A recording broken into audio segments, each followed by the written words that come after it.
దేవునికి స్తోత్రము కలుగును గాక. ఆమేన్. ఈ ఉదయకాల శుభములు మీకు తెలియజేయుచున్నది రెవరెండ్ కె శ్యాంబాబు. ఈ దినము కొరకు దేవుని వాక్యము. మీరు ప్రియులైన పిల్లల వలె దేవుని పోలి నడుచుకొనుడి.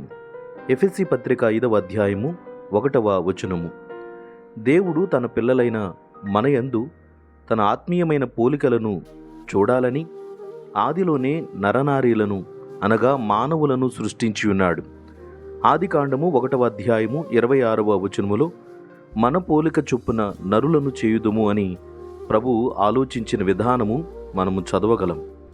దేవుని ప్రియ బిడ్డలారా, ఈ దినమందు దేవుడు మన నుంచి తన ఆత్మీయమైన గుణగణ్యాలు ఆయనను చూడాలని అపేక్షిస్తూ ఎఫెసీ పత్రిక ద్వారా దేవుడు తన చిత్తాన్ని బయలుపరుస్తున్నాడు. అపోస్తుడైన పౌలు ఈ సంగతి నేటి క్రైస్తవ సంఘానికి తెలియజేస్తూ ఈ ఆత్మీయమైనటువంటి నడవడిని కోరుతున్నాడు. పౌలు గారు కూడా ఆత్మీయమైనటువంటి దేవుని సహవాసములలో కొనసాగుచున్నాడు. కనుక కొరింథీయులకు రాసిన మొదటి పత్రిక 11వ అధ్యాయము 1వ వచనం ప్రకారం, నేను క్రీస్తును పోలి నడుచుకొనుచున్నట్లు మీరు నన్ను పోలి నడుచుకొనుడి అని సెలవిస్తున్నాడు.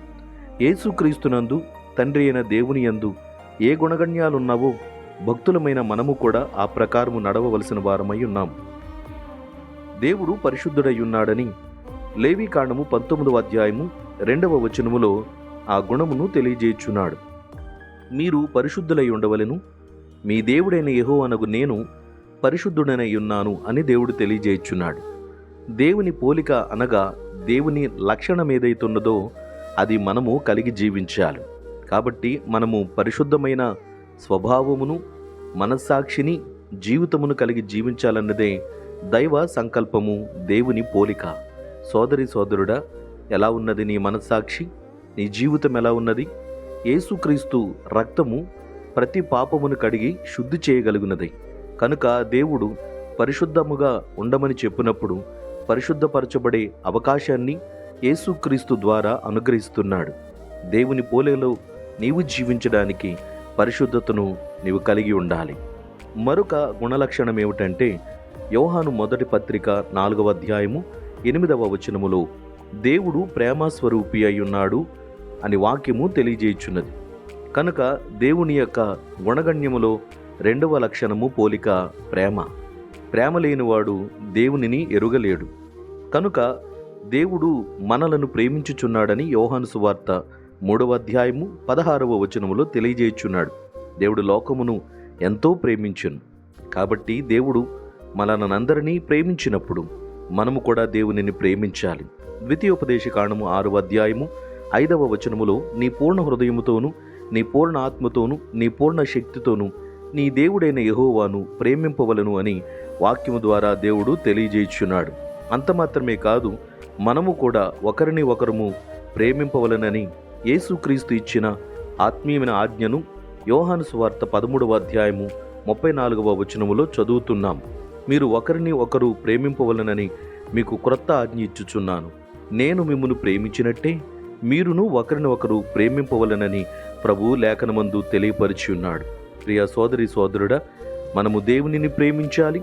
దేవుని పోలికలు ఉన్న మన తోటి వారిని, పొరుగు వారిని ప్రేమించాలి.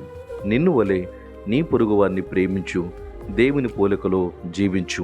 మరొక్క మాట, యోహాను సువార్త 4వ అధ్యాయము 24వ వచనములో దేవుడు ఆత్మ గనుక ఆయనను ఆరాధించువారు ఆత్మతోనూ సత్యముతోనూ ఆరాధింపవలనని దేవుడు కోరుచున్నాడు.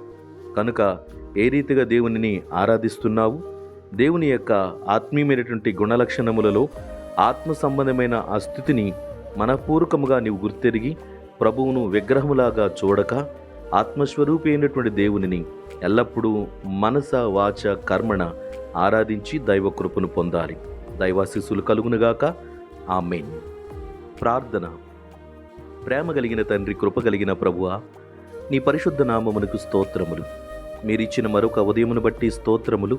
నాయనా, మా జీవితములలో మేము ఎవరెవరినో పోలికగా చేసుకుని ఆ ప్రకారంగా జీవించుచున్నాం. దానివలన ప్రమాదకరమైన బ్రతుకులు, శ్రమయుతమైన, సమస్యయుతమైన జీవితాలుగా తయారైనవి.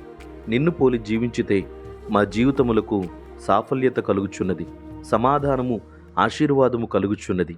కనుక ప్రియులైన పిల్లల వలె దేవుని పోలి నడుచుకునుడి అని సెలవిచ్చిన నీ వాక్యమును, నీ ఆదేశమును మేము పాటించి ఆ ప్రకారంగా జీవించుటకు మాకు కృప దయచేయండి తండ్రి. ఇంకా లోక సంబంధమైన వ్యసనాలను, లోక సంబంధమైన ఆచారాలను అనుసరించు వారికి ప్రభా మారు మనసును దయచేయండి, రక్షణానుభవమును కలిగించండి. క్రీస్తు యేసును పోలినటువంటి ఆత్మీయమైనటువంటి పోలికలో దేవా క్రీస్తు యేసు ఎదిగినట్లు అన్ని విషయములలో మేము అలాగే ఎదుగుటకు, నిన్ను ఆరాధించుటకు సహాయం చేయండి. శ్రమలో, శోధనలో, ఇరుకులో, ఇబ్బందులో, పాపములో, శాపములో ఉన్న బిడలను మీరు సరిచేయండి, ఆదుకొనండి. వ్యాధి రోగులను, అనారోగ్య సంబంధమైన ప్రమాద పరిస్థితుల్లో ఉన్న వారిని దర్శించి కాపాడు తండ్రి. నా తోటి సేవకులను, సువార్థికులను, ఉపదేశకులను, సంఘ కాపురులను దీవించి కాపాడండి ప్రభా. ఇంకా అనేక రకాలైన సమస్యల నుంచి నీ బిడ్డలకు ఎల్లప్పుడూ కృప చూపమని యేసుక్రీస్తు నామమున ప్రార్థన చేయుచున్నాము తండ్రి. ఆమేన్. తండ్రి, కుమారుడు, పరిశుద్ధాత్మయను త్రియేక దేవుని దీవెన ఎల్లప్పుడూ మీకు తోడయుండునుగాక. ఆమేన్.